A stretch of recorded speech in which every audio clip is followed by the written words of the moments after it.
Hello, everyone. You might recognize this, and if you don't, it's brother-in-law James's tank. And we're back with brother-in-law James. Hello. Officially brother-in-law now. Yes, very official. New and improved. You've been encountering some problems in your tank and some positives. So let's talk about, first off, what are the things that are going well in your tank?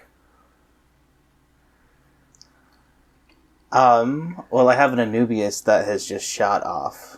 Somehow is doing very great at this time. Has basically grown itself another plant.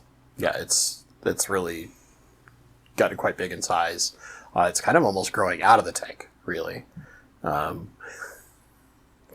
Cats.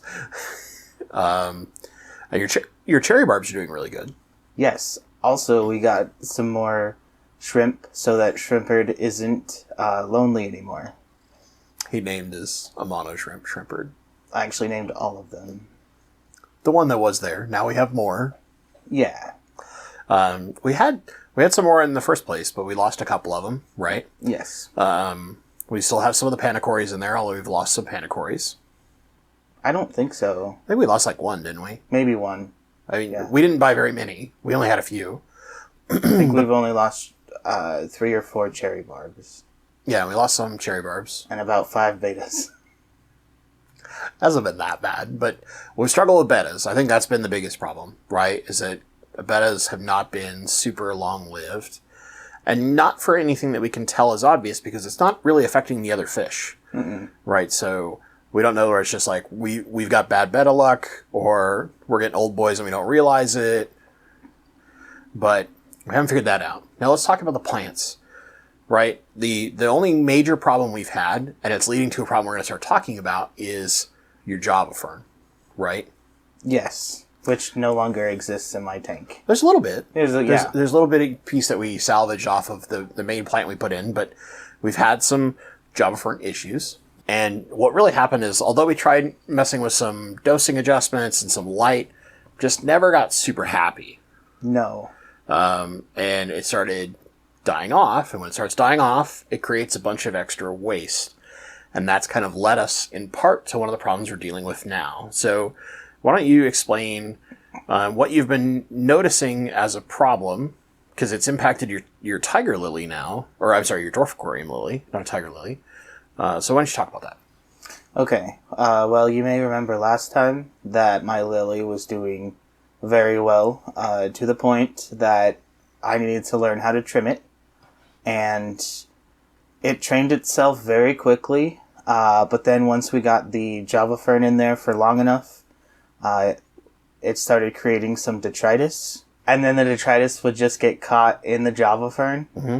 And anytime that I would try to suck it out and then put more water in, it would just, fluff out of the Java fern, if that makes sense, and would just continue spreading as if I hadn't sucked any out. Mm-hmm. In the end, what we're dealing with is a bit of a detritus problem. So we've got a lot of plant waste that has been happening. We've removed the Java fern since then, and that's helped a little bit. But there is still a good amount in the tank, and part of that might be maybe we're feeding a little too much. You like to spoil. He's got his shrimp, by the way, trained, Shrimpard specifically, to accept food directly from tongs. I can't remember if we've got a video of it, but like his shrimp would hide in the old Java fern and come out to the edge of a leaf and pull a piece off of the tongs, and then retreat away and start eating it. Hi, Sparrow. Whiny boy. Kitty sitting. Anyway. So he does still do that, but anytime I try to do that with the new shrimp, they both just try to climb the tongs and get out of the water. They're just like, I'm going to go exploring. I have to shake them off. Yeah. That's actually a problem with Amano shrimp, is that they can climb out of tanks more regularly than some of the smaller shrimp do. Now that we don't have a beta, we could in theory try smaller shrimp, but we'd probably have to make adjustments to the overall population in your tank before thinking about that. Anyway, we'll get back on topic. we're dealing with a detritus problem. So if you are dealing with a detritus problem, you folks here on the interwebs, there's a couple of things we want to do. Number one, we're going to do a water change and we're going to vacuum out as much detritus as possible. And that might mean doing a slightly larger water change than you normally do. So if you normally do like 25%, do a 50% water change. Take some time, get that detritus out. You don't necessarily have to dig way down into your substrate, but if you see obvious pockets of detritus in the substrate through your glass, try to get some of that out. Dig down a little bit, but don't go too crazy. Also, don't pull the tube up after you've gotten a little bit of it, because it will just cause it to spread more. Yeah, so one of the things that we deal with because of the way that we put the rocks in your tank is it can be hard to get the tube from our Python into every area of the tank. So when you're moving the tube, sometimes accidentally you will break siphon and come out of the water surface, and now all that water just splashes out with the detritus and throws it everywhere. And even if you had like nice neat piles kind of on your surface from your flow, now it's just all up in the water column and it's everywhere. So that, be careful. Try not to do that. Sometimes it's hard, but try not to, especially in small tanks. It can be really tough when you're trying to do rock work and stuff like that, or wood. So the second thing, right, we removed the plant that is decaying and having issues to minimize some of the detritus. So the next steps we want to take, after we've vacuumed everything out, remove that kind of offending plant because it's not doing well, we might want to put some other plants in that are maybe a little more hardy or just that we've had some success with. We're having some success with crypts, so we're probably going to put a little bit more crypts in there. Yeah, I'm noticing how big the crypt is. Yeah. I don't think I've noticed that. They're a lot bigger than when we first planted them. I mean, when we planted them, they were small. They were fresh out of a pot. So they don't look like they don't look perfect, but they're bigger. They're growing. Yeah. So that's a good sign, right? So we're probably going to add some more crypts in the background, kind of where the Java fern used to be. We've got some spares we can put in. That'll help deal with some of the excess potential nitrates and stuff like that, just as a safety precaution, and give our fish places to hide. They like that. But then more importantly, we're going to water change more frequently because we're going to keep trying to vacuum up that detritus. And at the same time, we need to change the rate at which we service the sponge filters. So currently, about how often are you cleaning your sponge filters? Definitely not often enough. Well, let's be honest, because let's help folks at home. Because depending on the tank, I might not clean a sponge filter for like 2 to 3 months.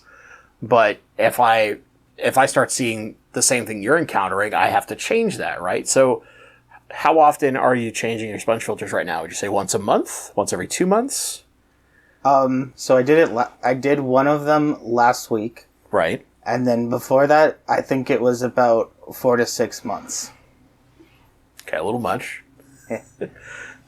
So one of the things we're going to do in the short term, while we're making some adjustments, we're not going to change the way we feed yet, okay?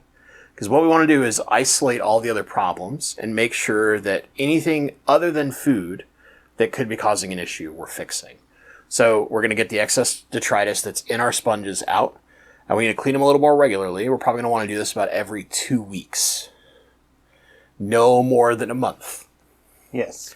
Because if we go too long, they'll just get more gunk in them. And part of what we want to do is use that as mechanical filtration to help us deal with some of that detritus so that we don't get excess layers on our substrate. And that's part of the problem that we were seeing with the tiger lotus, or dwarf corium. I keep saying tiger lotus because I just planted tiger lotuses in my new tank.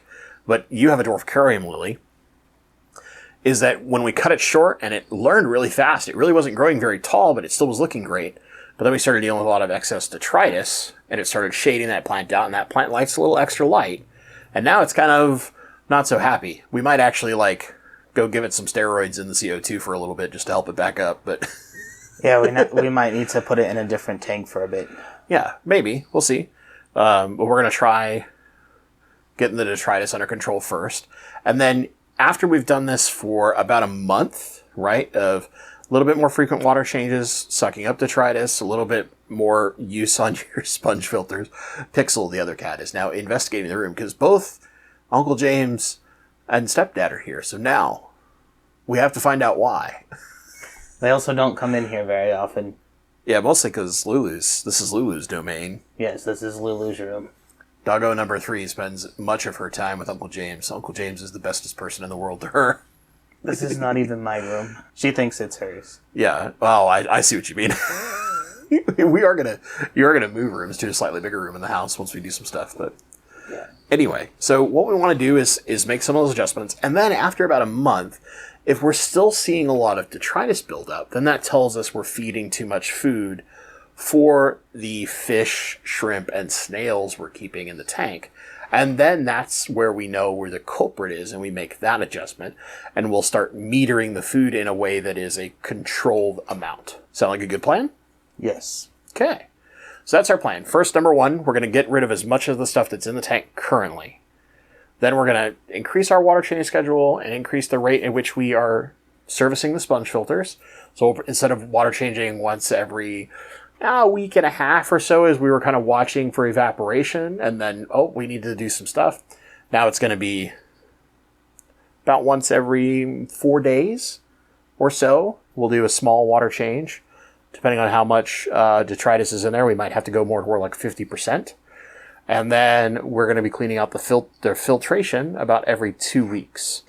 That way there's less detritus overall building up in our sponge filters. And so we can isolate kind of what our problem is. And then after all that, if we're still dealing with too much detritus, we know we're feeding way too much food, and we need to get a measured mechanism. So probably something like a measuring spoon, and actually physically measuring the amount of food we're doing when we feed. And then slowly dialing that amount in to where we're no longer seeing too much detritus, but we know that our fish are getting the right amount of food. With that being said, that's our plan. We're going to check in about a month, right? And see how that's all going. Anything else? There might be a new fish. We might put some new fish in. We might look at something different. You certainly want kind of a centerpiece, but we've had a bad string with bettas. Yeah, it will not be a betta this time. That's all I'm going to say. Or will it? I mean, it might be. I might convince him to get me another betta, but I got some ideas. I kind of want you to try sparkling gouramis. I absolutely would do that. Because I think they'd be interesting, and your tank's the right size to have 1 or 2. And they're pretty peaceful. So maybe I could get a pair or something. You could try to get a pair, or maybe because they live in communities. That's the nice part. The really small gouramis like that live in small communities, so you could potentially have multiple. And I mean, if we were really trying to go for bigger numbers, we would want a bigger tank, right? We're only at 15 gallons. We don't want to stress it too much. We got a good school of cherry barbs in there. We got the Corys. We got your pleco who likes to hide. We gave him a cave, by the way. So you'll probably have seen the terracotta cave. Oh, can we talk about something in your tank? Can we talk about 2 things in your tank? Yes, absolutely. So you guys have undoubtedly noticed from some of the B-roll, there's one of the suction cup clear plastic plant holders that we have tilted all weird. And there's also an empty potted plant pot. You want to talk about why you have those in there? Because you have good reasons, but other people might be like, what are these things doing in here? What is this nightmare show? After I took the plant out of that potter, I noticed that my shrimp just really enjoyed hanging out in there. So now it just floats around in case he wants to hang out. The suction cup thing, I got it for... I can't remember if it was my second to last beta or third to last beta. But I wanted to give him a spot to lay down. But all of the fish just go in, get confused, and then get back out. So I need to take it out. So we're going to remove the suction cup planter, but we're going to keep the pot in there because your shrimp like to play in it. Yes. This guy spoils his shrimp. Maybe this is our secret new shrimp master in my house, because I'm terrible with shrimp, but... The first one's died except for the one. He's like the Highlander. I thought he died. There was a lot of time where he just lived in the Java Fern, and I never saw him. Yeah. A month went by, and I'm like, I bet that shrimp died. And then he just showed up, and he's just chilling. Oh, man. The funny things are, these are things that you find out. I have, in my running river tank, I have a random pot floating around because the Corys like to mess with it. The rainbows ignore it entirely, but the Corys will go up and they'll purposely like bounce off of it and then dip down. And I've just left it in there for them to play with for a while because it was just amusing. First few times I saw it, I was like, I'm just gonna leave that in there. I'm just let them do whatever they want with it for a while. Eventually, I should take it out there just in case. But it is funny that like we've talked about it a couple of times, right? That you have it specifically because your shrimp will go in and hang out in it. And then eventually decide, I'm done with this and go back and be wherever they want to be. Yeah, he doesn't use it as much anymore now that he has friends. Yeah, it's got folks to hang out with, so it doesn't need his, like, happy little floating shelter. All right, well, that's it. So that's our plan. We're going to start dealing with detritus. What you want to say? Yes, I was going to say that somebody might be wondering why the terracotta cave is backwards, because, I mean, I personally, and probably most of you, would prefer it to be facing out so that you could see the fish inside of it. But my albino pleco, he's an albino bristlenose. He is scared of me. So anytime that I would walk by and he was laying in there, he would move. So I figured if I turned it around, maybe he would like it better. Yeah, I think it's good. Gives him a shelter. I kind of trick some of the other plecos I have, and that's what lets me have the caves more forward facing, or maybe they're braver. I don't know. Usually the albino plecos are like, I don't care about anything else in the world. I got my life. Guys, thank you so much for watching. We have our plan.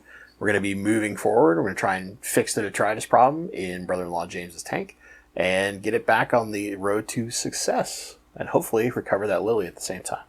Yes, hopefully recover that lily. Awesome. Well, if you guys have any comments down below, we'd love to hear them, whether you're just like, hey, I've dealt with that problem too, or, Bentley should have fixed this long ago, whatever the heck it may be. Feel free to comment down below. If you enjoyed it, give it a little like.